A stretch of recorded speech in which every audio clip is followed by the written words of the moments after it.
শুভ সন্ধ্যা বন্ধুরা। আজ 18 এপ্রিল শনিবার। আজকের সন্ধ্যার বরাক তথা সমগ্র আসামের গুরুত্বপূর্ণ খবরগুলি হল: রহস্যজনকভাবে মৃত্যু হওয়া এক কিশোরীর মৃতদেহ কবর থেকে তোলা হলো। ম্যাজিস্ট্রেট এবং পুলিশের উপস্থিতিতে 16 বছরের কিশোরী সুমনার দেহ কবর থেকে তোলা হয়। চাঞ্চল্যকর ঘটনাটি ঘটেছে বড় হাইলাকান্দি প্রথম খণ্ডে। কিশোরীর মায়ের অভিযোগ, তার সতীনের মা এবং বাবা খুন করে কবর দিয়েছেন ওই কিশোরীকে। এমন অভিযোগে পুলিশ দীননাথপুরের মেয়ে সুমনার দেহ কবর থেকে উদ্ধার করে হাইলাকান্দি এসকে রায় সিভিল হাসপাতালে ময়নাতদন্তের জন্য পাঠায়। এই ঘটনাকে কেন্দ্র করে বড় হাইলাকান্দি প্রথম খণ্ড এলাকায় চাঞ্চল্য দেখা দিয়েছে। স্থানীয়রা জানান, কিশোরীকে দাফন করার সময় তার পরনের জামাও খুলেনি। এছাড়া শরীরে আঘাতের দাগ রয়েছে। নাক এবং মুখ দিয়ে রক্ত বের হচ্ছিল। এতে পরিকল্পিতভাবে কিশোরীকে খুন করা হয়েছে বলে স্থানীয়দের অভিযোগ। চিরাং জেলার রুনিখাতা এলাকায় পরিস্থিতি এখনও থমথমে এবং উত্তপ্ত। সাম্প্রতিক ঘটনাকে কেন্দ্র করে এলাকা জুড়ে উদ্বেগ ছড়িয়ে পড়েছে এবং নিরাপত্তা জোরদার করা হয়েছে। সূত্রে জানা গেছে, ঘটনার সঙ্গে জড়িত থাকার সন্দেহে অন্তত 15 জনকে আটক করে জিজ্ঞাসাবাদ করা হচ্ছে।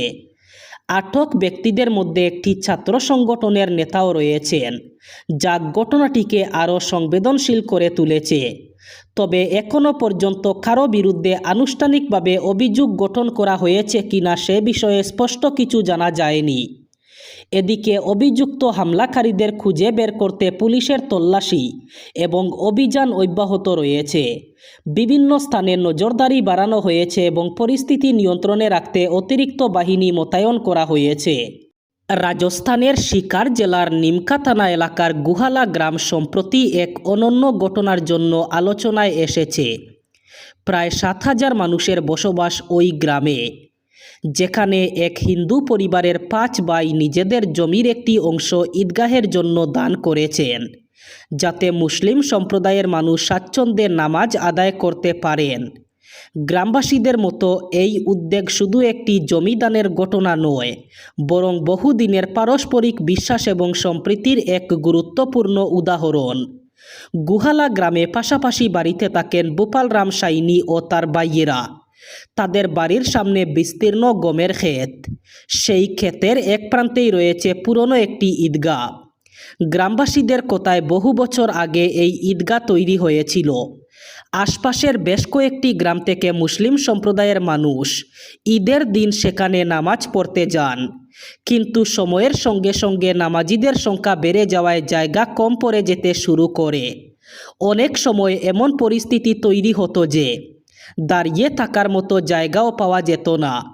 এই সমস্যার কথা জানিয়ে স্থানীয় মুসলিম সম্প্রদায়ের মানুষ সাইনি ভাইদের কাছে কিছু জমি চেয়েছিলেন। গ্রামের বাসিন্দা হাজি মোহাম্মদ তৌফিক জানান, তারা খুব বিনয়ের সঙ্গে জমির অনুরোধ করেছিলেন। তখন সাইনি ভাইয়েরা কোনো দ্বিধা না করেই ঈদগাহের জন্য জমি দিতে রাজি হন। 5 ভাইয়ের একজন পুরনমল সাইনি বলেন, মুসলিম প্রতিবেশীদের সঙ্গে তাদের দীর্ঘদিনের সৌহার্দ্যের সম্পর্ক রয়েছে, তাই জমি চাওয়ার পর তারা সহজভাবেই তা দিতে সম্মত হন। এবার বিজেপির সরকার আসলেও আর মুখ্যমন্ত্রী হিসাবে হিমন্ত বিশ্ব শর্মাকে বেছে নেবে না বিজেপি। এবার অসমে আসবে কংগ্রেসের সরকার। কংগ্রেসকে সামনাসামনি সমর্থন করলেন বদরুদ্দিন আজমল। তিনি বলেন, অসমে এবার কংগ্রেস সরকার গঠন করবে। কংগ্রেসকে তিনি সমর্থন জানাবেন। অসমের মানুষ কংগ্রেসমুখী। এআইইউডিএফ সরকার গঠন করতে সমর্থন করবে কংগ্রেসকে। হিমন্ত বিশ্ব শর্মা রাজ্যের মানুষের উপর অনেক জুলুম করেছে। মেয়াদের উচ্ছেদ করে অশান্তি করেছে হিমন্ত বিশ্ব শর্মা। তাই এবার বিজেপির সরকার আসলেও বিজেপি হিমন্তকে মুখ্যমন্ত্রী হিসাবে বেছে নেবে না। এআইইউডিএফ সুপ্রিমো বদরুদ্দিন আজমল বলেন, আমি কংগ্রেসকে সমর্থন করব, তাই এবার অসমে কংগ্রেস সরকার গঠন করবে। এবার আধার কার্ড নিয়ে জরুরি খবর। আগামী 14 জুনের আগে আধার কার্ডে কোনো সংশোধনের কাজ থাকলে করে নেওয়া ভালো। যাদের আধার কার্ড মূলত 10 বছর অথবা তার আগের তৈরি, সেগুলি যত দ্রুত সম্ভব আপডেট করিয়ে নিন। ভারতীয় স্বতন্ত্র পরিচয় কর্তৃপক্ষ অথবা UIDAI এর পরামর্শ, আগামী 14 জুন তারিখের আগে আধার কার্ডের তথ্য আপডেট সম্পূর্ণ বিনামূল্যে করে নিতে পারবেন গ্রাহকরা। তবে এরপর করতে গেলে গুনতে হবে অতিরিক্ত খরচ। তাই ফাইন না গুনতে চাইলে আজই নিজের আধার কার্ড আপডেট করিয়ে নিন। বাড়িতে বসে সম্পূর্ণ অনলাইনের মাধ্যমে নিজের আধার কার্ড আপডেট করিয়ে নিতে চাইলে নিজের স্মার্টফোনে ডাউনলোড করে নিতে হবে M-আধার অ্যাপ্লিকেশন অথবা মাই আধার পোর্টাল থেকেও এই কাজ করতে পারবেন। এর জন্য প্রথমে এই পোর্টালে গিয়ে নিজের আধার নম্বর দিয়ে লগইন করতে হবে। এরপর রেজিস্টার্ড মোবাইল নম্বরে আসা OTP বসিয়ে সাবমিট করতে হবে। লগইন করার পর যে ড্যাশবোর্ড খুলবে সেখান থেকে ডকুমেন্ট আপডেট অপশনে ক্লিক করতে হবে। সেখানে আপনার যাবতীয় তথ্য যেমন নাম, জন্মের তারিখ, লিঙ্গ, ঠিকানা, মোবাইল নম্বরের মতো বিষয়গুলি যাচাই করতে হবে। কিছু আপডেট করার থাকলে সেখান থেকে সে কি আপডেট করে নিয়ে কনফার্মেশন বক্সে ক্লিক করে পরবর্তী ধাপে পৌঁছাতে হবে। এরপর সামনে আসা পেজের তালিকা থেকে আপনার কাছে থাকা বৈধ পরিচয়পত্র এবং ঠিকানার প্রমাণপত্র নির্বাচন করতে হবে। যে নথিগুলি আপলোড করতে হবে সেগুলি PNG, JPG অথবা PDF আকারে আপলোড করতে হবে। এরপর আপডেটের কাজ শেষ করতে সাবমিট বটনে ক্লিক করতে হবে। এটাই করলে আপডেটের কাজ হয়ে যাবে। শুধু ভারতের নন, ব্রিটেনেরও নাগরিক লোকসভার বিরোধী দলনেতা রাহুল গান্ধী। এমনই অভিযোগে দায়ের হওয়া মামলা খারিজ হয়েছিল নিম্ন আদালতে। কিন্তু শুক্রবার এলাহাবাদ হাইকোর্ট উত্তরপ্রদেশ সরকারকে এই বিষয়ে তদন্তের নির্দেশ দিল। জানিয়ে দিল যোগী সরকার নিজে অথবা অন্য কোনো কেন্দ্রীয় সংস্থার সাহায্যে তদন্ত চালাতে পারে। রাহুল গান্ধীর বিরুদ্ধে লখনউয়ের বিশেষ MP-MLA আদালতের দ্বারস্থ হয়েছিলেন বিঘ্নেশ শিশির নামের এক BJP নেতা।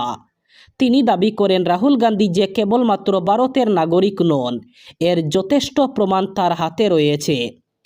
ওই BJP নেতা আদালতে দাবি করেন রাহুল গান্ধীর নাগরিকত্ব নিয়ে তথ্য জানতে তিনি ব্রিটেনের সরকারের সঙ্গে যোগাযোগ করেছিলেন। কিছু তথ্য তারা দিয়েছে, সব তথ্য গোপনীয়তার খাতিরেই দেওয়া হয়নি। এই বিষয়ে CBI তদন্ত হওয়া উচিত। কেন্দ্রেরও উচিত এই বিষয়ে হস্তক্ষেপ করা। কিন্তু বিশেষ আদালত এই মামলা খারিজ করে দেয়। জানিয়ে দেয় নাগরিকত্বের বিষয়ে সিদ্ধান্ত নেওয়ার ক্ষমতা এই আদালতের নেই। রাহুল গান্ধীর বিরুদ্ধে FIR দায়ের করার আর্জি খারিজ করে জানিয়ে দেওয়া হয় এই মামলা আসলে আইনি প্রক্রিয়ার অপব্যবহার ছাড়া কিছুই নয়। এরপর হাইকোর্টের দ্বারস্থ হন ওই ব্যক্তি। অবশেষে শুক্রবার উচ্চ আদালত এই রায় দিল। ভারত এবং বাংলাদেশের মধ্যে সম্পর্ক ভালো হলে অসমের ক্ষতি হয়। এক সাক্ষাৎকারে এমন মন্তব্য করলেন মুখ্যমন্ত্রী হিমন্ত বিশ্ব শর্মা। তার দাবি সেই কারণেই তিনি ব্যক্তিগতভাবে দুই দেশের সম্পর্ক উন্নত হোক এটা চান না। একই সঙ্গে তিনি জানান বাংলাদেশি অনুপ্রবেশকারীদের সীমান্তের ওপারে ঠেলে দেওয়ার ক্ষেত্রে রাজ্য সরকার একটি নতুন পদ্ধতি গ্রহণ করেছে, যেখানে রাতের অন্ধকারে সীমান্তরক্ষী বাহিনীর অনুপস্থিতির সুযোগ নেওয়া হচ্ছে। মুখ্যমন্ত্রী জানান 1950 সালের আইনকে ভিত্তি করে অবৈধ বিদেশিদের চিহ্নিত করে সীমান্তের ওপারে পাঠানোর প্রক্রিয়া আগেও ছিল, তবে তা অত্যন্ত জটিল হওয়ায় বাস্তবে খুব কম সংখ্যক মানুষকে ফেরত পাঠানো যেত। বর্তমানে অসম পুলিশ গত এক বছরে অন্তত 3000 অবৈধ বাংলাদেশিকে সীমান্তের ওপারে ঠেলে দিয়েছে বলে দাবি করেন মুখ্যমন্ত্রী। Silchar Saurashtra east West corridor অর্থাৎ মহাসড়কের জাটিঙ্গা থেকে হারাঙ্গাজাও পর্যন্ত 25 কিলোমিটার অংশের 2 লেন সড়ক নির্মাণের কাজ সম্পূর্ণ হতে আরও 2 মাস সময় লাগবে বলে জানিয়েছেন জাতীয় সড়ক কর্তৃপক্ষের প্রকল্প সঞ্চালক যোগেশ রাওয়াত। তিনি বলেন জাটিঙ্গা থেকে হারাঙ্গাজাও পর্যন্ত 25 কিলোমিটার অংশের 2 লেন সড়ক যানবাহন চলাচলের জন্য জুন পর্যন্ত অপেক্ষায় থাকতে হবে বলে মন্তব্য করে যোগেশ রাওয়াত বলেন এখন এই অংশে জমি অধিগ্রহণের কোনো সমস্যা না থাকলেও দুটি রোড ওভারব্রিজের কাজ বাকি রয়েছে, যার দরুন জুন মাসের আগে এই অংশের 2 লেন সড়কপথ যানবাহনের জন্য খুলে দেওয়া সম্ভব নয় বলে জানিয়ে তিনি বলেন, বর্তমানে আন্তর্জাতিক পর্যায়ে যুদ্ধের পরিস্থিতির দরুন বিটুমিনের সমস্যা দেখা দেওয়ার জেরে নির্মাণ সংস্থার কাজ কিছুটা মন্তর হয়েছে।